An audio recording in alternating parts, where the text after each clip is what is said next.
A defesa do ex-presidente Jair Bolsonaro tem agora menos de 3 horas para explicar ao STF sobre o possível descumprimento de medidas cautelares e o risco de fuga do país. Vou trazer de novo Marina Demore para contar mais detalhes, né? E qual é o horário limite para a entrega dessa defesa, Marina?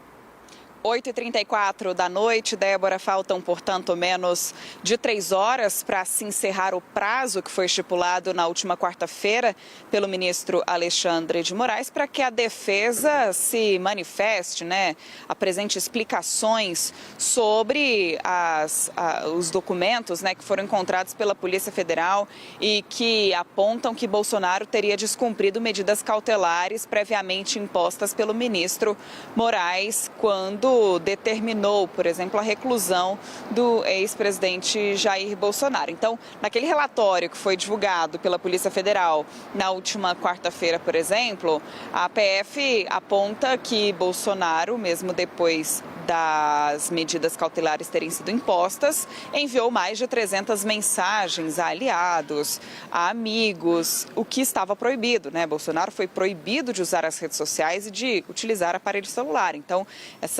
esse envio dessas mensagens já seria ali uma quebra das medidas impostas por Moraes. Outro ponto que precisa ser explicado, né, pela defesa é sobre uma suposta possibilidade de fuga do país. Isso porque a PF encontrou no celular de Bolsonaro um documento, uma carta que seria direcionada ao presidente da Argentina, Javier Milei, com um pedido de asilo político a Bolsonaro. Nesse documento, Bolsonaro se dizia vítima de uma perseguição política e pedia abrigo ao país vizinho. Então, a defesa vai ter que explicar estes, entre outros pontos que também foram levantados pela Polícia Federal, que pediu o indiciamento não só de Bolsonaro, como também do filho dele, Eduardo Bolsonaro, por conspirarem contra o Brasil nos Estados Unidos. Tudo isso no bojo das investigações, primeiro sobre a tentativa de plano de golpe de Estado, né, sobre o plano de golpe de Estado, que vai a julgamento no Supremo Tribunal Federal a partir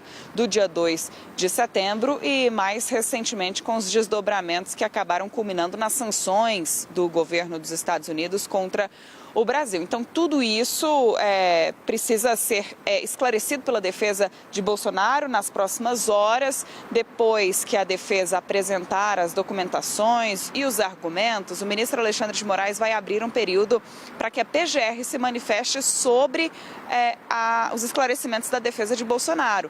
E aí, como amanhã é sábado, o Procurador-Geral da República, Paulo Gonet, vai ter um prazo de 48 horas que começa a contar a partir de segunda-feira. Então, ele vai ter até a noite de terça-feira para se manifestar, lembrando que o relatório da Polícia Federal com o indiciamento de Bolsonaro e Eduardo Bolsonaro também já foi enviado à PGR e vai caber a Paulo Gonet decidir se o caso vai ser oferecido como denúncia ao Supremo Tribunal Federal, se vai fazer o pedido de novas diligências ou se arquiva esse inquérito. Mais um indiciamento, né, contra Bolsonaro. A gente está de olho aqui, Débora e Yuri, aguardando, portanto, a resposta da defesa do ex-presidente ao Supremo Tribunal Federal.